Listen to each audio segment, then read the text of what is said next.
This is a bit upsetting, isn't it? Yesterday night, a multitude of rumors started popping up from a ton of video game outlets on Twitter and websites where they had reported that E3 2020, arguably the biggest video game event of the year, was going to be cancelled amongst fears of the COVID-19, or more commonly known as the coronavirus, and that the news would be officially delivered by the ESA the next morning. Sure enough, E3 delivered their statement this morning confirming the cancellation of E3 2020.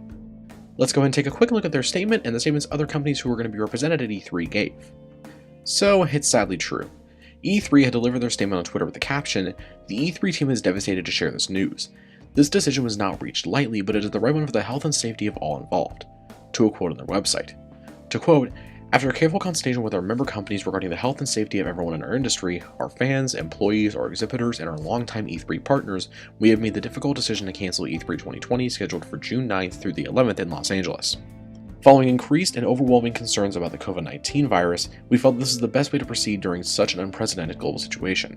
We are very disappointed that we are unable to hold this event for our fans and supporters, but we know it's the right decision based on the information we have today. Our team will be reaching out directly to exhibitors and attendees with information about providing full refunds. We are also exploring options with our members to coordinate an online experience to showcase industry announcements and news in June 2020. Updates will be shared on e3expo.com. We thank everyone who shared their views on reimagining E3 this year. We look forward to bringing you E3 2021 as a reimagined event that brings fans, media, and the industry together in a showcase that celebrates the global video game industry." So, it's official. For the first time in over 20 years, E3 has been cancelled due to fears of the coronavirus. It should be noted that they still say they're doing E3 in 2021, so hopefully it does make a comeback next year. Now, at the time of this recording, EA and Bethesda have not made any statements regarding the cancellation, but we do have a couple statements here from Ubisoft, Devolver Digital, Nintendo, and Xbox. Let's go over Xbox's statement here from the head of Xbox, Phil Spencer. To quote, "E3 has always been an important moment for the team Xbox. Given this decision, this year will celebrate the generation of gaming with the Xbox community and all those who love to play via an Xbox digital event. Details on timing and more in the coming weeks." So that's pretty interesting, and honestly I think the best case scenario for this. Xbox isn't totally done in June, and they'll be doing a digital event. Similarly to how Nintendo has done Nintendo Directs at E3 since 2013, excluding E3 2016. Honestly, I'm pretty happy with this situation. It's the best case scenario, like I said before, compared to having absolutely no news in June, especially on the Xbox Series X. We have a statement next from Ubisoft. To quote, "The health and well-being of teams, players, and partners is our top priority. So while we're disappointed, we fully support the ESA's decision to cancel E3 2020. E3 is and will continue to be a moment where we come together as a community and share our loves of games. We're exploring other options for a digital experience that will allow us to share all the exciting news we have planned. Stay tuned for more." So, like Microsoft and Nintendo in the past, Ubisoft is most likely holding a digital event to compensate for E3 being cancelled this year. Next one is a big one for me, Nintendo.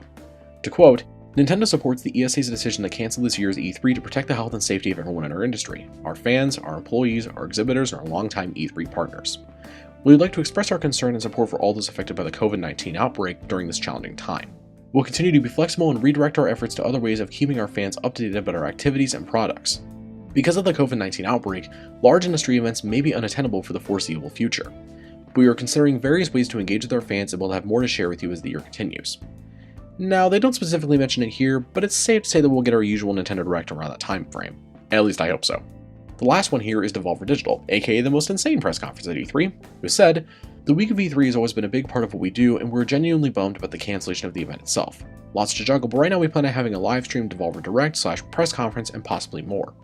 So, 4 companies, at least at the time of this recording, has given their statements regarding E3 2020.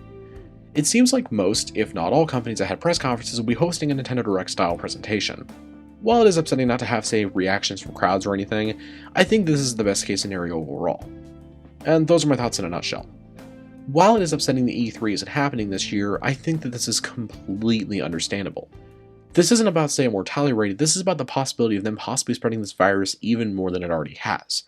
E3 is a major event with hundreds of thousands of people in attendance every single year, even though it has gone down. While it is sad, I find it completely understandable in my book that they've done this. Plus, I'm happy other companies are still planning on having their press events just now in a direct format. Some companies like Xbox, for instance, really couldn't afford to do so with the Series X releasing later this year. Now, side note, do I think Sony might hold like a state of play now that E3 is kind of done? I don't know, I think it's definitely possible, but I'm not really counting on it. But that's all we have currently. What do you think? What are your thoughts on E3 being cancelled this year, and what do you think a company is doing a direct style format? Comment below and let me know. Thank you all very much for watching, have a great night, and signing off. Peace out, soldiers.